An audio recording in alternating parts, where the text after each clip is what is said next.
On va rentrer tout de suite dans le vif du sujet. Et alors, je vous propose de commencer de manière un petit peu originale peut-être, mais comme on va beaucoup parler de cet ouvrage, La petite boule, de ces phrases, j'allais dire de ces trésors quand même, glanés ça et là dans tout un parcours de soins, je vous propose de rentrer dans le vif du sujet, donc en lisant les premières lignes qui, moi, m'ont beaucoup touché. Les voilà. La petite boule, c'est un recueil, c'est donc Lénaïgue qui écrit. C'est un recueil de petites phrases entendues pendant mon cancer du sein. Et vous me direz, pourquoi vous parlez ici de ma petite boule? Justement pour parler, un peu, comme on peut, de ce sujet si difficile à aborder, ça le cancer. Pour rire, pleurer, être choqué et provoquer l'échange. Pour dire à celles et ceux qui ont prononcé ces jolies phrases tout le bien qu'elles m'ont fait. Pour rappeler aux autres le poids des mots, souvent prononcés par maladresse ou par gêne, sans rancune. Mais surtout parce que le cancer n'est pas juste sinistre. On peut aussi en rire, parfois, après, et puis enfin, pourquoi pas. Et puis je rajouterai la phrase voilà, de la première page, je suis ému de trimballer la petite boule devant vous. Voilà, je voulais commencer en plongeant directement dans le vif du sujet. Alors, on voit que cet ouvrage, il est très original, vraiment émouvant. Je crois que toutes les personnes qui l'ont eu entre les mains ont été touchées par quelque chose, une phrase ou plusieurs phrases. Première question toute simple, pourquoi avoir choisi cette forme, Lénaïgue, assez originale finalement? Alors, bonjour tout le monde, merci de m'accueillir. Pourquoi cette forme? Parce que je suis graphiste de métier. Et c'est vrai que quand je suis tombée malade, j'ai voulu faire quelque chose de cette maladie et tout le monde m'a dit: «Ah vas-y, tu dessines trop bien, t'as qu'à faire une BD». Ouais, mais une BD, le boulot quoi, c'est laborieux, c'est du temps et je voulais quelque chose qui soit facile à mettre en œuvre. Donc après pour parler, je me suis dit ben je vais utiliser les mots des autres, c'est aussi plus facile pour moi en tout cas.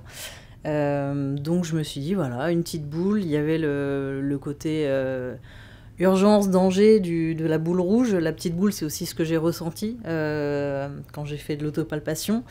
Et il y avait le nez du clown aussi, qui est rouge comme ça. Et mes filles, elles étaient jeunes, elles avaient 4 et 7 ans. Donc quand on dit maman a un cancer, alors là, c'est complètement abstrait. Quand on dit maman, elle a une petite boule, c'est une maladie, bon ok, c'est ça, c'est du concret.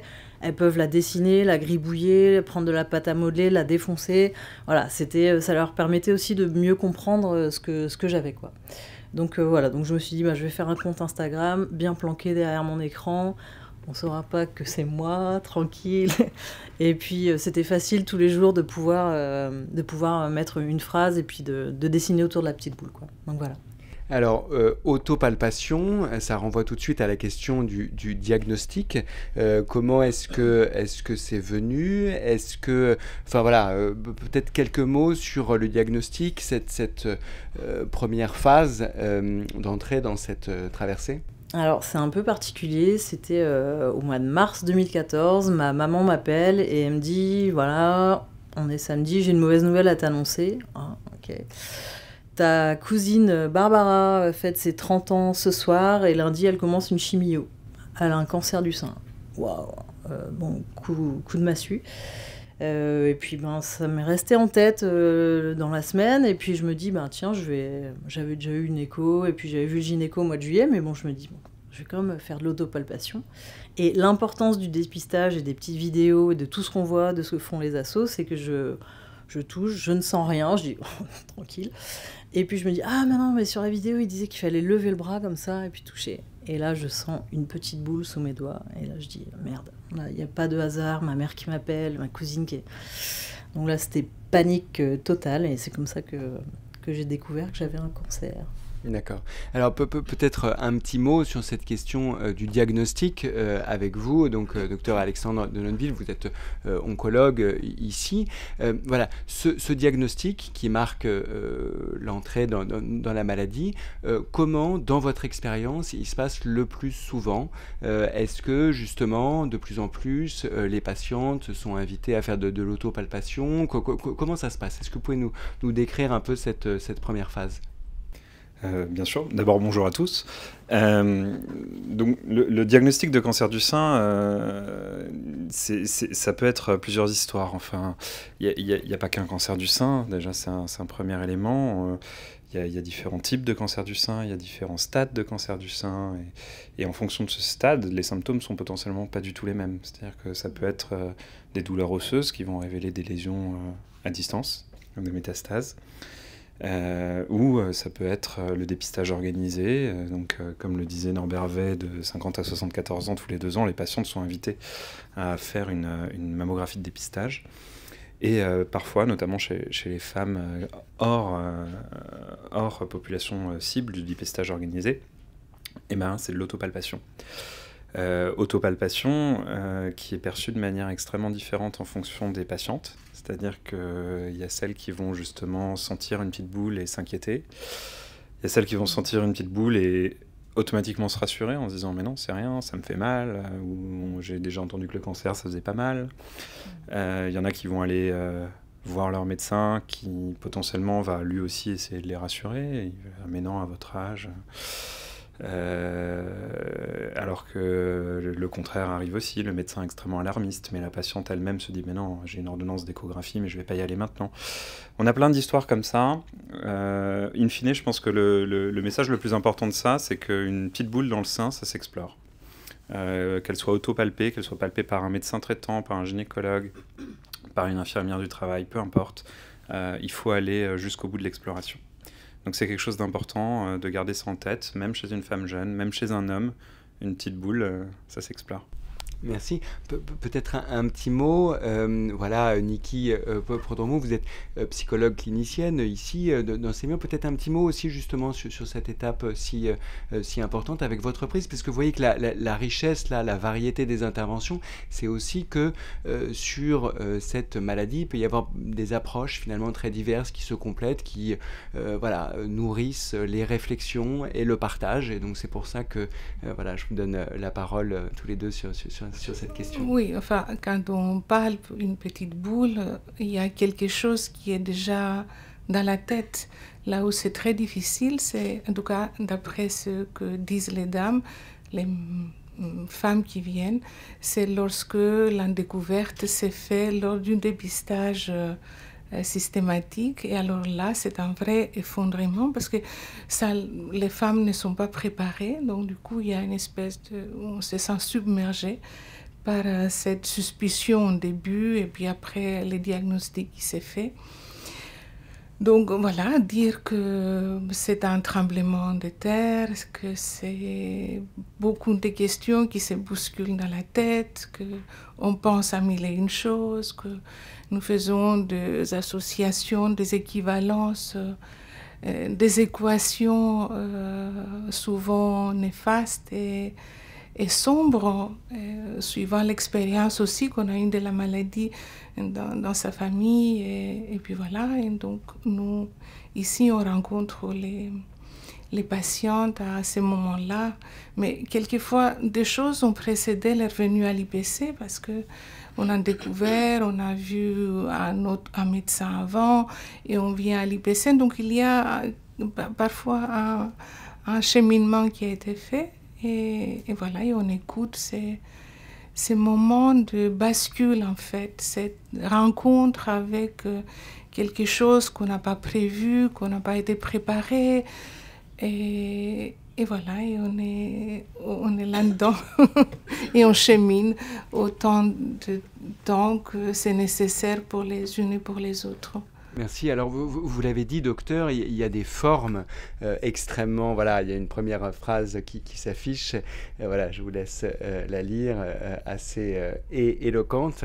On va en voir une. Peut-être que tu veux dire un mot sur celle-là. Par rapport au cataclysme, aux équations négatives et néfastes, enfin, moi, j'entendais tumeur, quoi. Enfin, j'avais pas d'autre issue possible que ça. Donc... le mot, déjà, il fait flipper, quoi. Donc, Alors, le mot fait flipper, et puis vous l'avez dit, il y a des formes très différentes de cancer du sein. On ne connaît pas, d'ailleurs, forcément, dans le grand public, ces différentes formes. Alors, il y en a une qui est dite celle du triple négatif. Alors, peut-être, Lénaïque, je vous laisse peut-être décrire comment est-ce que vous l'avez appris et quelles ont été les réactions, y compris de cette infirmière par rapport à ça.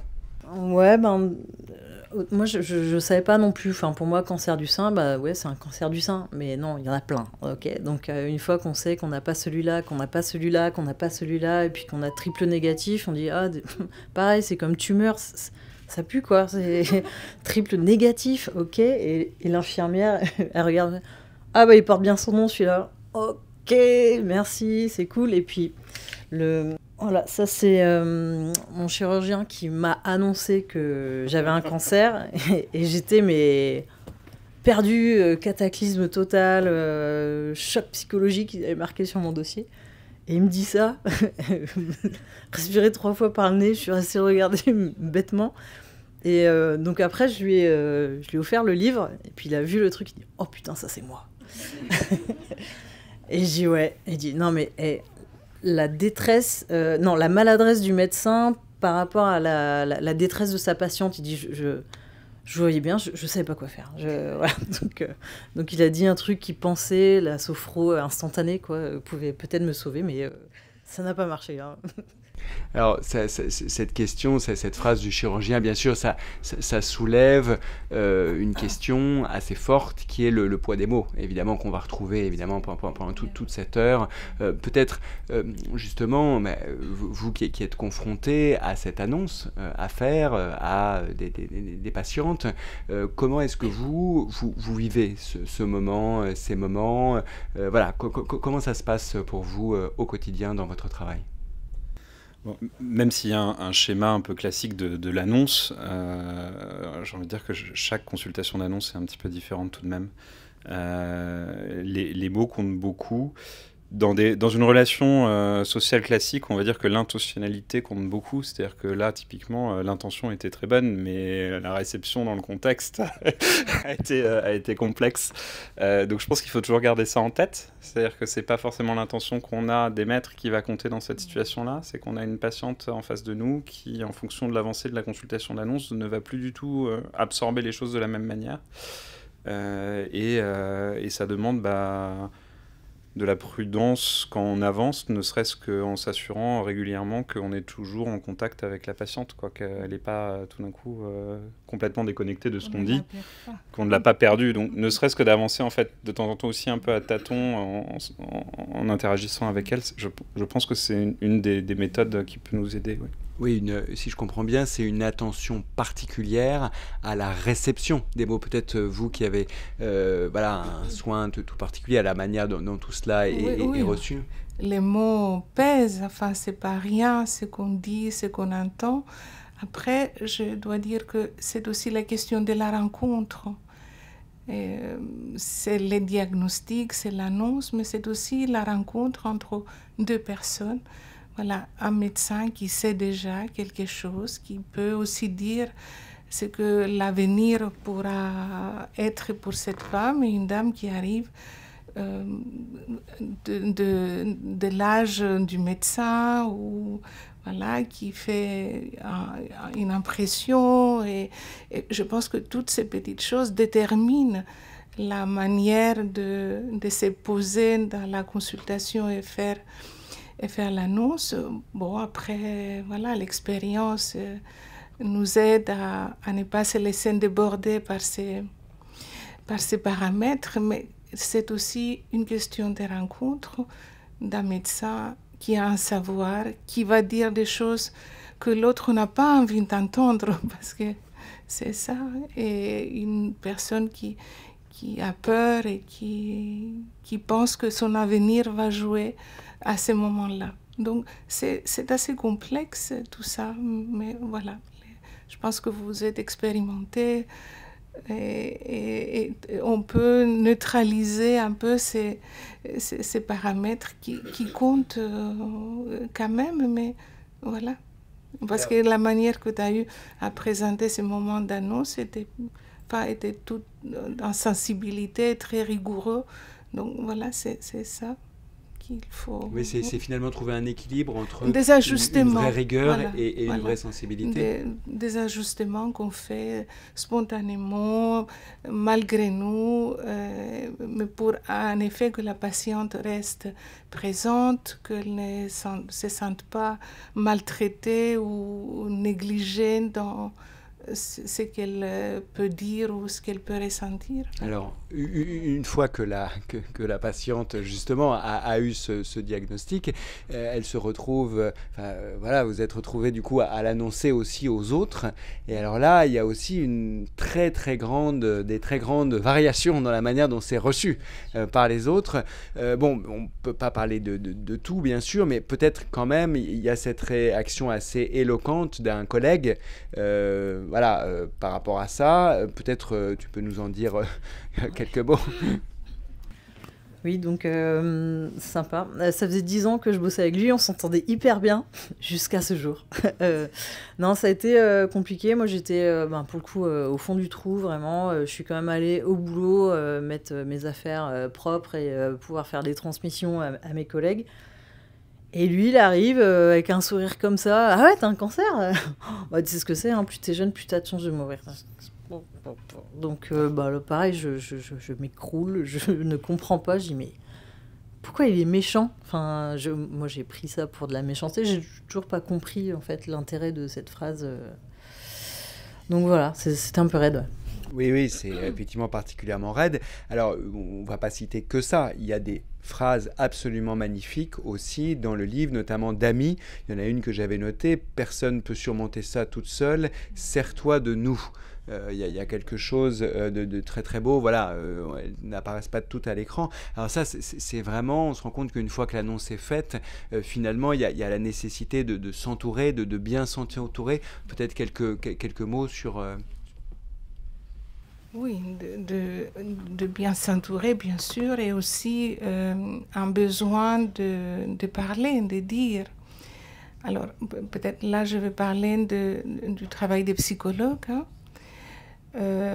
Donc, à ces moments de bascule, ces moments où on a très peur, où on entre dans une insécurité et un avenir qui est incertain, on a besoin de s'entourer, mais aussi de parler à quelqu'un qui n'est pas de notre entourage.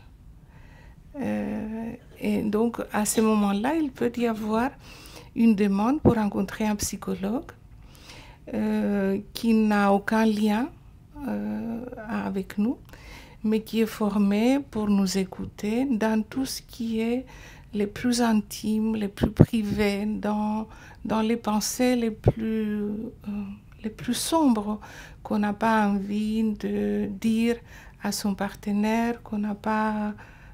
Parce qu'il y a toujours ce souci de préserver son entourage. Donc, voilà.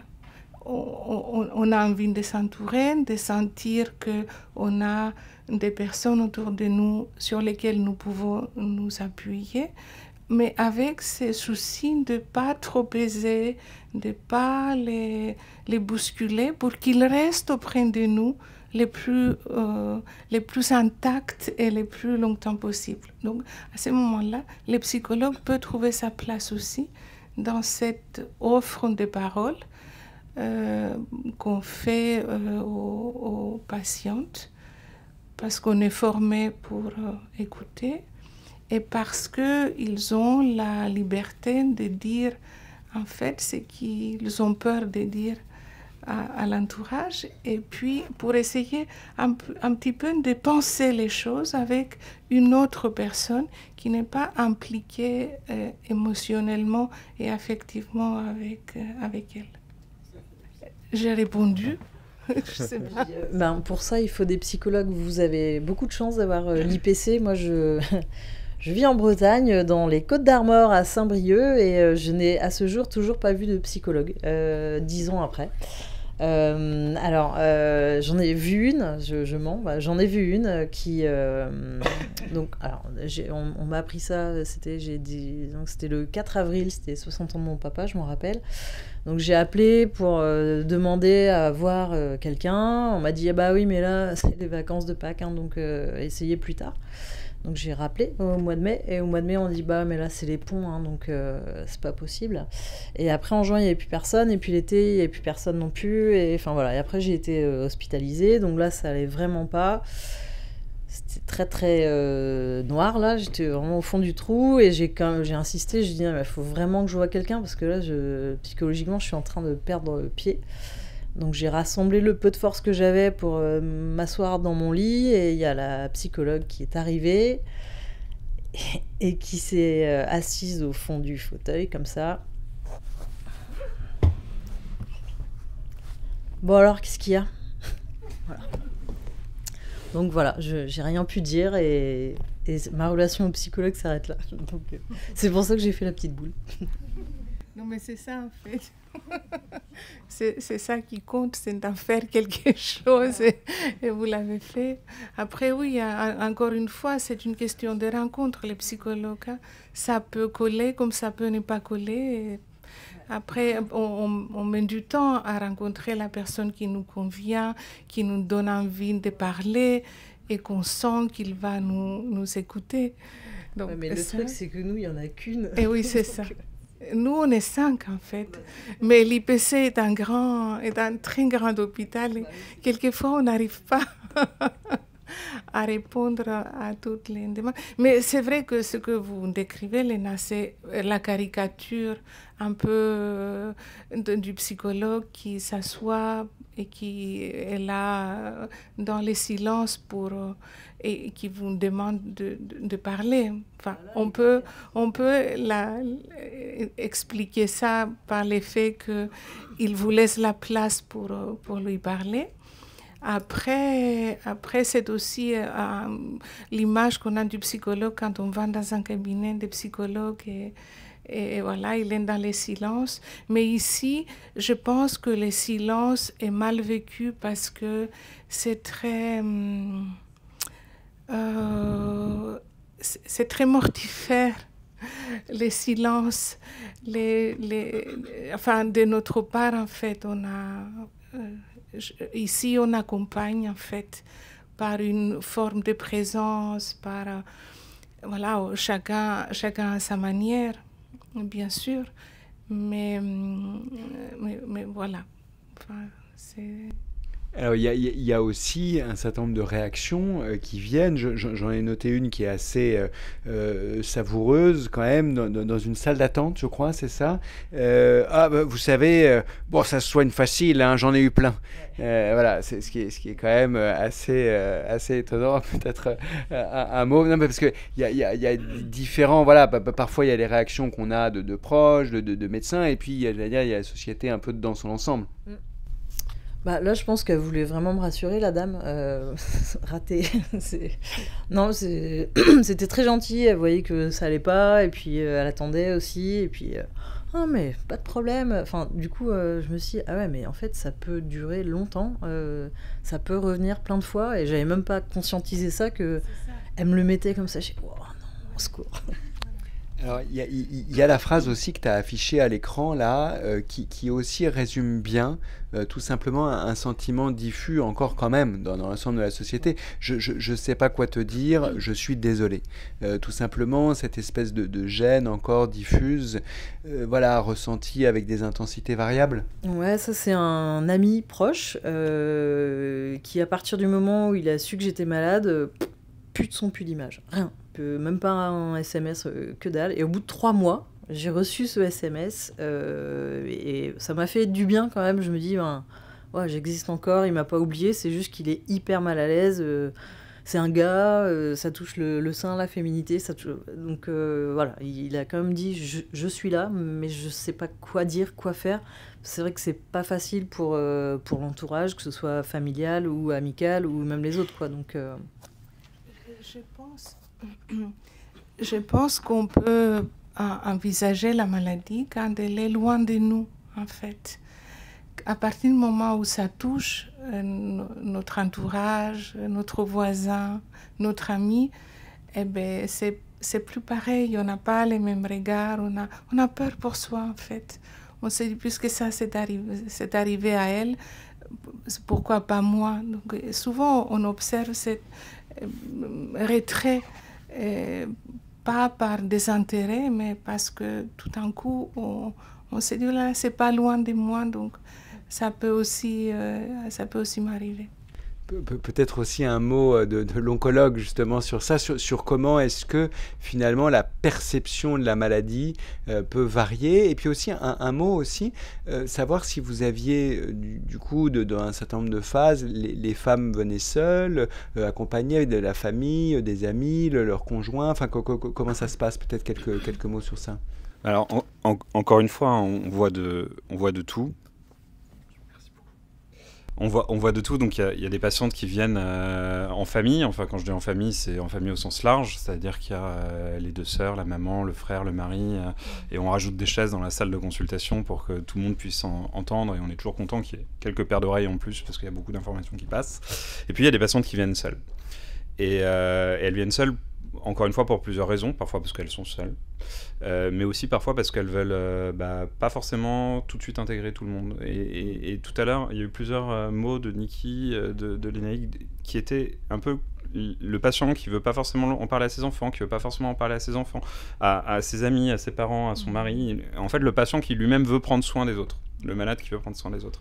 Et ça, c'est pas du tout anecdotique, en fait. C'est une réaction très humaine. C'est pas parce que tout d'un coup on est malade que tout tourne autour de soi. Il y a encore les autres auxquels on tient. Et parfois, il y a même des gens qui sont tellement dans le soin de l'autre que moi, c'est pas non plus anecdotique qu'à la fin de la consultation, des patients me disent « Mais docteur, vous faites vraiment un métier très difficile alors que je viens de leur annoncer qu'ils avaient un cancer, que c'était grave, qu'il y allait avoir de la chimiothérapie. » Et ils se préoccupent du médecin qui vient de leur faire l'annonce en disant « Mais ça doit être dur. » Alors qu'on vient de leur annoncer quelque chose de très dur. Donc ce patient qui veut prendre soin, il est loin d'être marginal, il est fréquent, il est dans diverses proportions en chacun d'entre nous et en chacun d'entre nos patients. Et il faut le prendre en compte, je pense.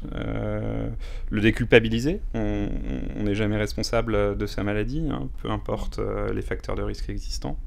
C'est encore plus vrai dans le cancer du sein.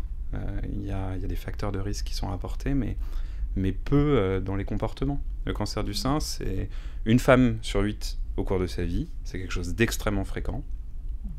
Et dans la vaste majorité des cas, on ne retrouve pas de facteurs déclenchants, responsables du cancer du sein. Donc bien sûr, à l'échelle des populations, on peut jouer sur des choses, ça a été mentionné tout à l'heure, le contrôle du surpoids, le tabac, l'alcool, mais globalement, à l'échelle individuelle, sur un cancer du sein donné, on ne retrouve la plupart du temps aucune cause. Merci de rappeler ça de manière forte. Il y a évidemment ce livre, il est dédicacé.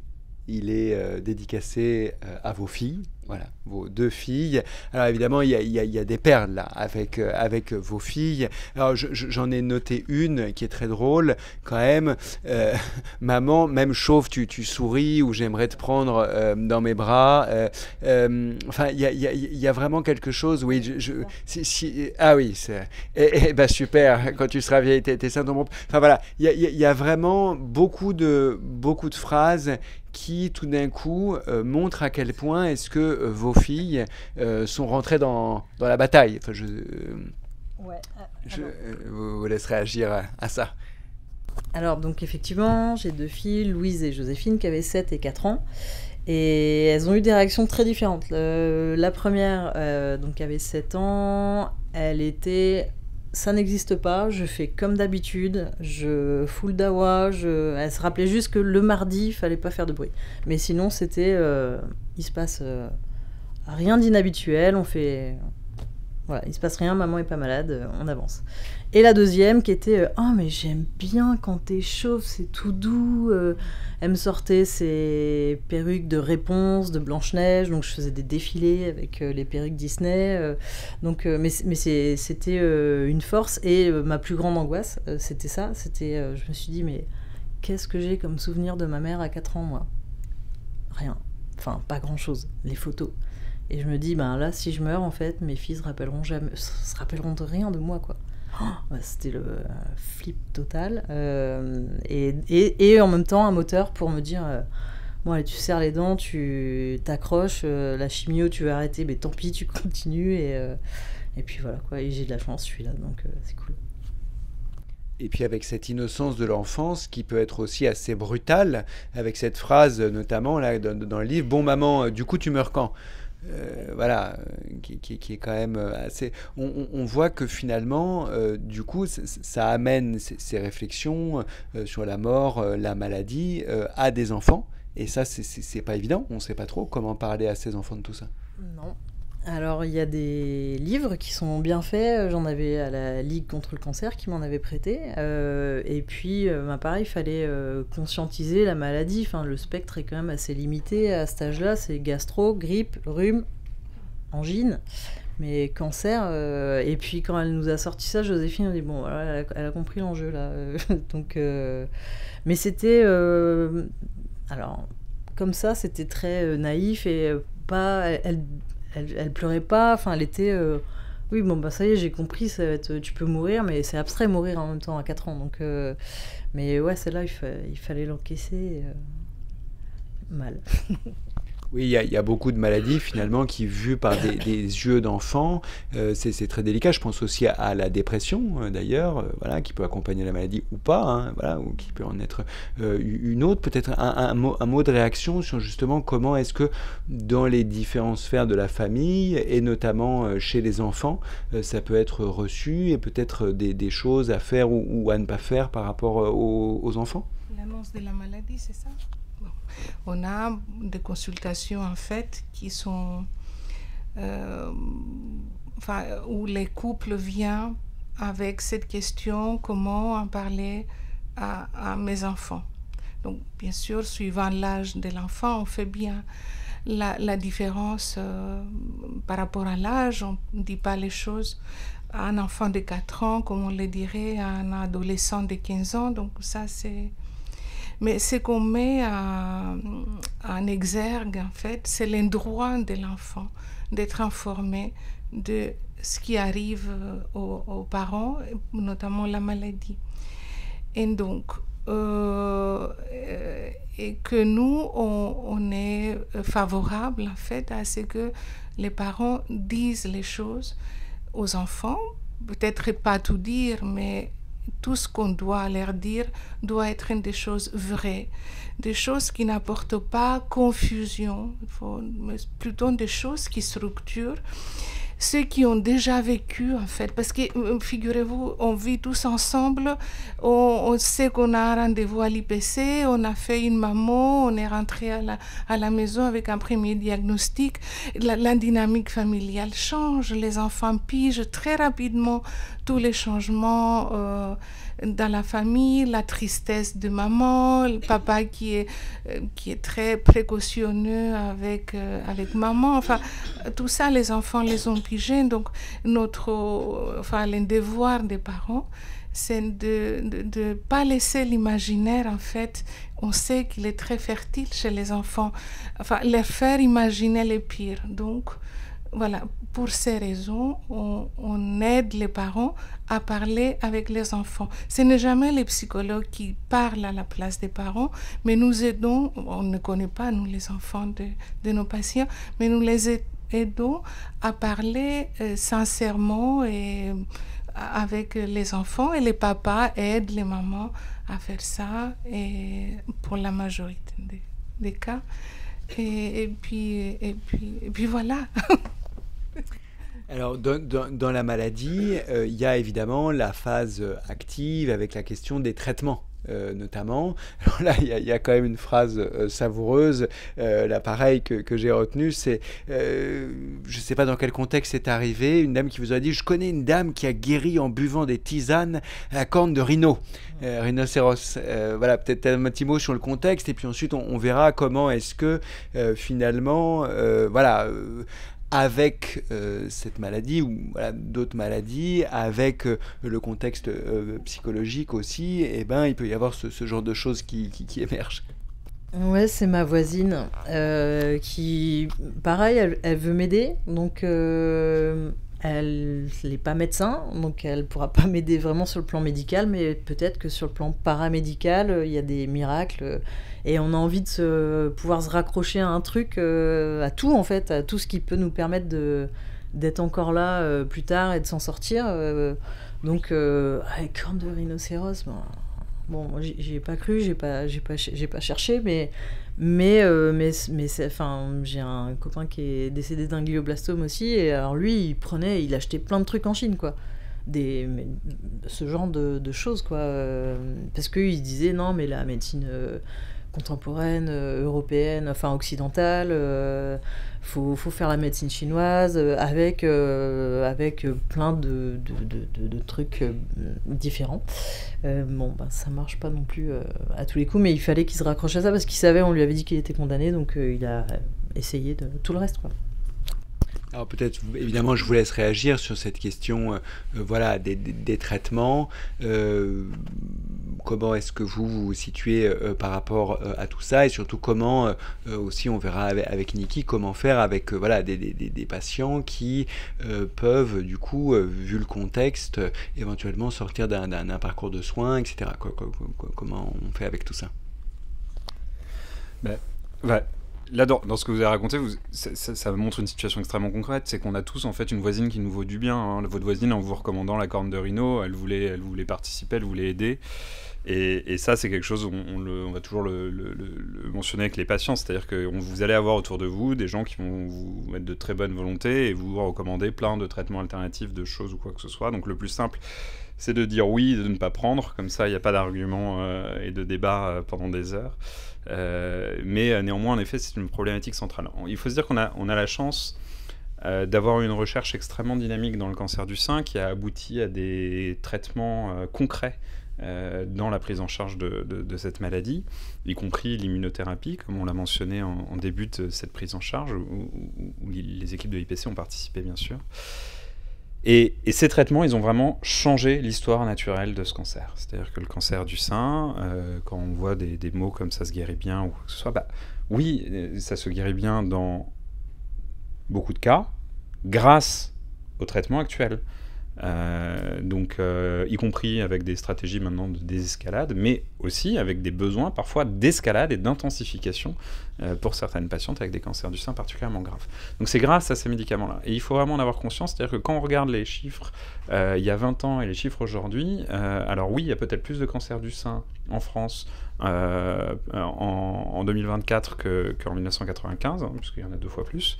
Mais en revanche, la mortalité a aussi été divisée par un ordre de grandeur relativement similaire en valeur relative. Donc ça, c'est important, et ça, c'est grâce à l'avancée des traitements pour les cancers du sein graves et au dépistage organisé, bien sûr, grâce pour les cancers, entre guillemets, pris de manière beaucoup plus précoce.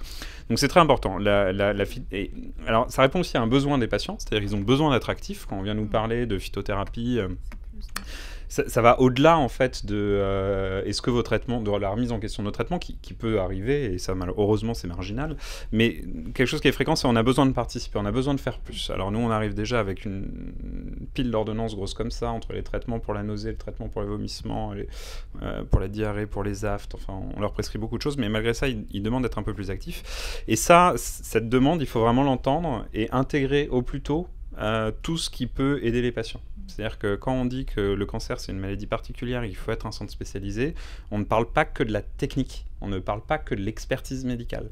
On parle de l'ensemble du parcours patient, des besoins qu'a un patient. Donc ça passe par avoir des psychologues dans la structure, hein, et qu'ils puissent écouter les patients, mais ça passe aussi par intégrer ce qui va venir en parallèle. Donc dans le cancer du sein, on a l'hormonothérapie notamment, qui est un traitement qui pendant de nombreuses années a été relativement banalisé par la communauté médicale, mais qui maintenant arrive à être de plus en plus pris en compte, et notamment sur ses effets secondaires qui sont extrêmement lourds sur le long terme, comme les douleurs articulaires, les bouffées de chaleur. Et bien ça, il y a des traitements qui ne font pas partie de la pharmacopée classique, comme l'acupuncture par exemple, qui ont fait ses preuves. Donc déjà, reconnaître les traitements qui ont fait ses preuves, ça permet d'éviter un égarement, un errement avec la plupart des autres traitements qui ne l'ont pas fait. Donc il faut être absolument vigilant, le mentionner à chaque consultation, hein. On ne touche pas à la phytothérapie par exemple pendant une chimiothérapie, ça va de soi. Nous, les chimiothérapies pour le cancer du sein, notamment les taxanes, qui est la chimiothérapie la plus couramment utilisée, c'est de l'écorce d'if. Okay, donc on utilise nous aussi de la phytothérapie. Donc si la patiente se voit remettre de l'écorce de bouleau en comprimé pour purifier son foie parce qu'il y a une petite modification des enzymes, bah, je vous assure que l'écorce de bouleau et l'écorce d'if, ça fait très mauvais ménage, ça donne des hépatites fulminantes, ça peut être dramatique, que ce soit en termes de toxicité ou en termes d'efficacité des traitements. Donc il faut rester raisonnable sur les traitements alternatifs, en parler à son médecin, avoir une discussion ouverte. La phytothérapie en général, moi je me positionne plutôt contre, compte tenu des concentrations qu'on peut retrouver dans certains éléments. Il y a des gélules de racines, vous la laissez dans votre jardin, 3 jours après, il n'y a aucun animal qui y aura touché. C'est pas du tout physiologique, c'est pas naturel. Il faut garder raison. Donc, pendant un traitement contre le cancer, on est prudent et on en parle à son oncologue. C'est très clair. Peut-être un petit mot sur les traitements. Non, mais qu'on a besoin d'être actif dans son traitement, ça c'est un fait. Et puis, on a l'impression de se faire du bien, donc de venir en complément des traitements. Mais c'est très rare que les gens abandonnent les traitements traditionnels pour aller vers des traitements parallèles. Voilà, mais beaucoup de patientes font des choses sans en parler au médecin. Bon, il est vrai qu'à force de les voir, et les médecins qui ont changé d'optique par rapport à tout ça autorisent la discussion, l'échange, et les femmes peuvent en parler désormais avec les oncologues. Alors, même une fois que la maladie s'est retirée, il y a tout ce qu'on appelle la phase d'après, avec tous les petits points qui suivent. Alors là, il y a la question des séquelles, la question un peu spécifique dans le cancer du sein de la féminité, celle aussi de la reprise du travail, de la fatigue. Voilà, il y a plusieurs phrases que tu as écrites par rapport à ça, notamment effectivement sur cette question de la féminité. Ouais, c'est vrai que moi je me suis demandé quand même, je me dis mais il y a quand même des greffes de visage, il y a des greffes de mains, des trucs qui me semblent un peu plus compliqués qu'un téton. Et puis finalement, moi j'ai eu ablation des 2 seins, vu que c'était un triple négatif, hein, donc on m'a dit oh là, vaut mieux, lui il faut l'enlever, mais le deuxième faut l'enlever aussi. Et quand je me suis réveillée, je savais que j'allais avoir un tatouage. Bon, pareil, hein, on n'a pas de psy et on n'a pas des super chirurgiens pour la reconstruction. Parce que je me suis réveillée, j'avais 2 bosses et un rond, quoi. Et je me suis dit, merde, greffe de visage, de main, et puis on peut pas faire ça, quoi. C'est bizarre. Donc c'est vrai que quand on se réveille, je lui ai dit je dis mais là je suis pas une femme, je suis un chameau. Je lui ai dit ça au réveil, quoi. Donc voilà. Peut-être une phrase ou deux sur justement cette question de l'après et des soins, parce que les soins ne s'arrêtent pas dans la phase agressive de la maladie, ça continue avec d'autres enjeux, mais qui sont aussi importants. Oui, alors la notion d'avant-cancer, elle est assez claire. La notion d'après-cancer, elle est un peu plus complexe. C'est-à-dire, en fait, il y a le avant le diagnostic, et après, il y a le après le diagnostic qui comporte plusieurs phases de traitement, y compris parfois des traitements sur 10 ans. Hein. Donc, quand est-ce qu'est l'après de ça En fait, non. On se reconstruit presque une fois que le diagnostic a été mentionné. Il y a le parcours, il y a le cheminant. Parler de la féminité, c'est une question qu'on aborde beaucoup avec nos patientes. C'est hautement individuel comme réponse. Il n'y a pas de standard. Les décisions vont être vraiment personnelles. Ce qu'il faut, c'est accompagner les patientes, les accompagner dans leur cheminement, que ce soit pour la reconstruction, que ce soit sur les traitements. Et cette notion d'après-cancer, elle est vaste. Alors, à l'Institut Paul Calmette, il y a des personnes qui ont mis en place un programme d'éducation thérapeutique patient, notamment Magali Provençal, assez axé sur l'hormonothérapie, qui s'appelle Hormonotop, avec différents modules. Et ça peut peut-être permettre d'apporter des éléments de réponse sur l'après, parce que typiquement, il y a un module d'éducation thérapeutique patient, donc ça permet de vraiment faire adhérer le patient en l'engageant dans la compréhension de sa maladie, de ses traitements, mais aussi en le faisant participer, évidemment.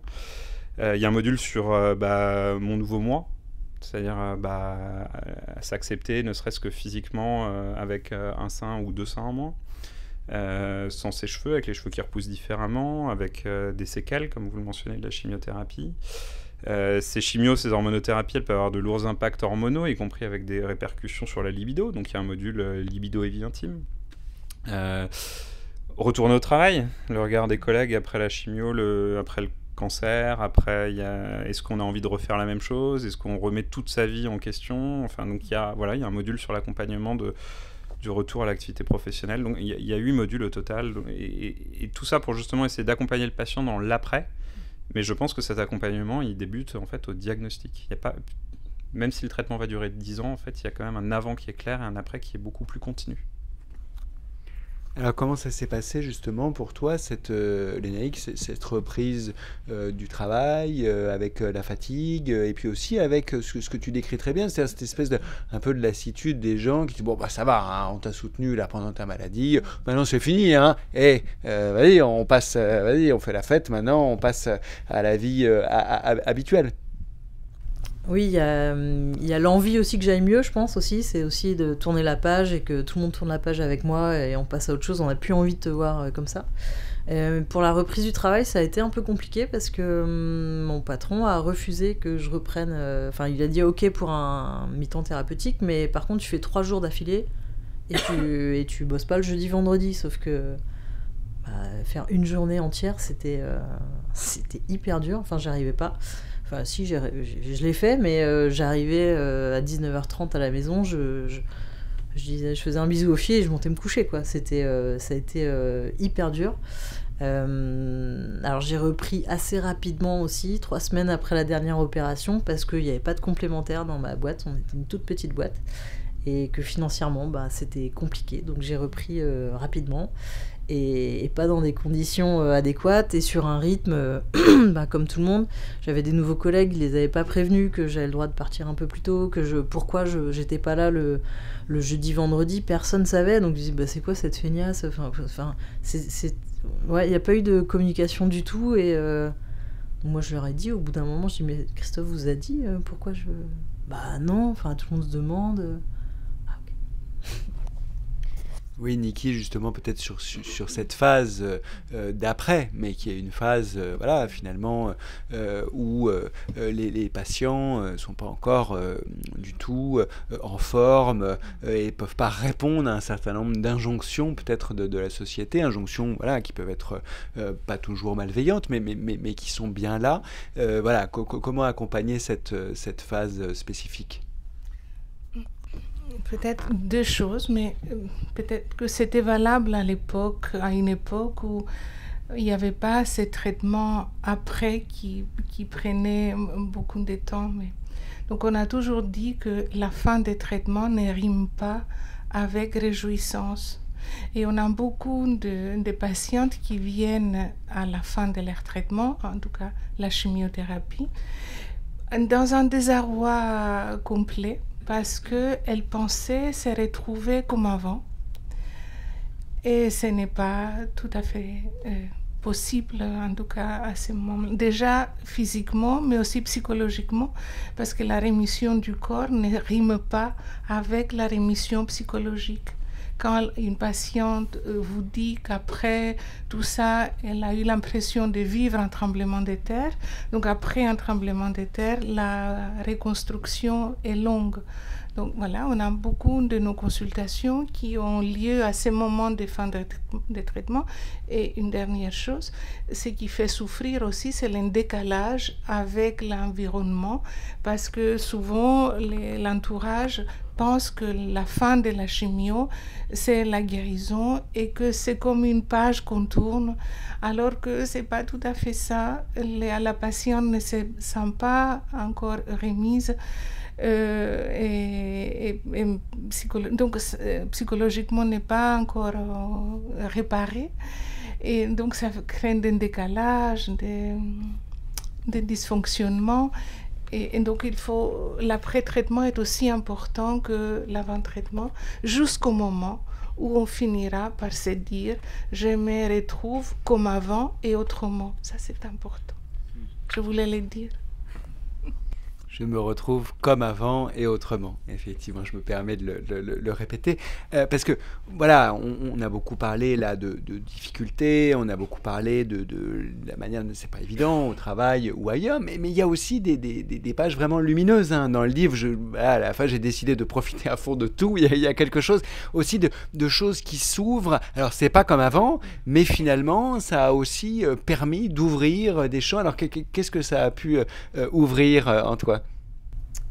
Alors, on m'a posé la question à quoi il a servi ton cancer. En fait, moi, il m'a servi à penser à moi. C'est quelque chose que je ne faisais pas. Je passais toujours les filles d'abord, mon ex-mari d'abord, le travail d'abord. Et puis moi, ça a été une grande révélation de penser à moi.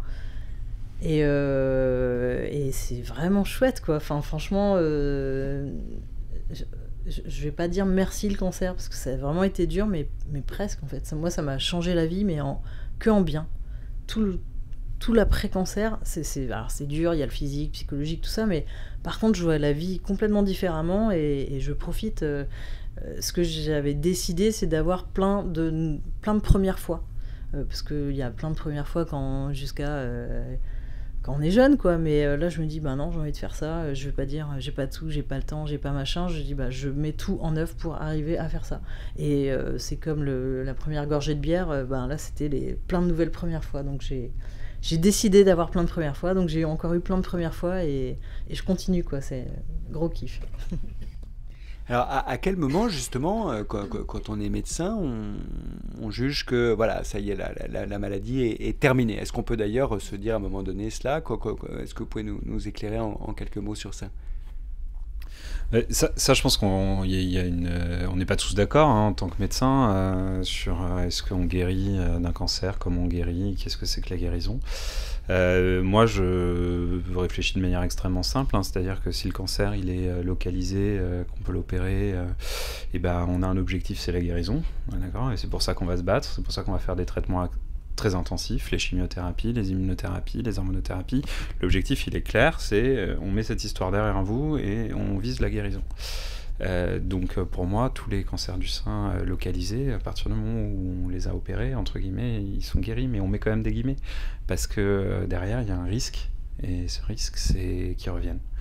Et donc ça, c'est notre rôle en tant qu'oncologue médical, c'est d'aplatir ce risque, de le diminuer au maximum avec les meilleurs traitements pour justement qu'on ne soit plus embêté par la suite. Donc ces patientes-là, moi, je n'ai pas peur de dire qu'elles sont guéries parce qu'on vit tous avec des risques dans nos vies en permanence et c'est pas pour autant qu'on est des potentielles victimes ambulantes. Donc non, oui, c'est de la guérison pour moi. Niki, peut-être sur la guérison, voilà, ce mot très ouvert. Oui, enfin, pour nous, c'est la guérison psychique. Donc, voilà, on essaye, enfin, avec nos patients, de travailler avec tout ça, comme aussi comment vivre avec un risque, avec une menace, parce que c'est souvent, les personnes disent « je vis désormais avec une épée de Damoclès ».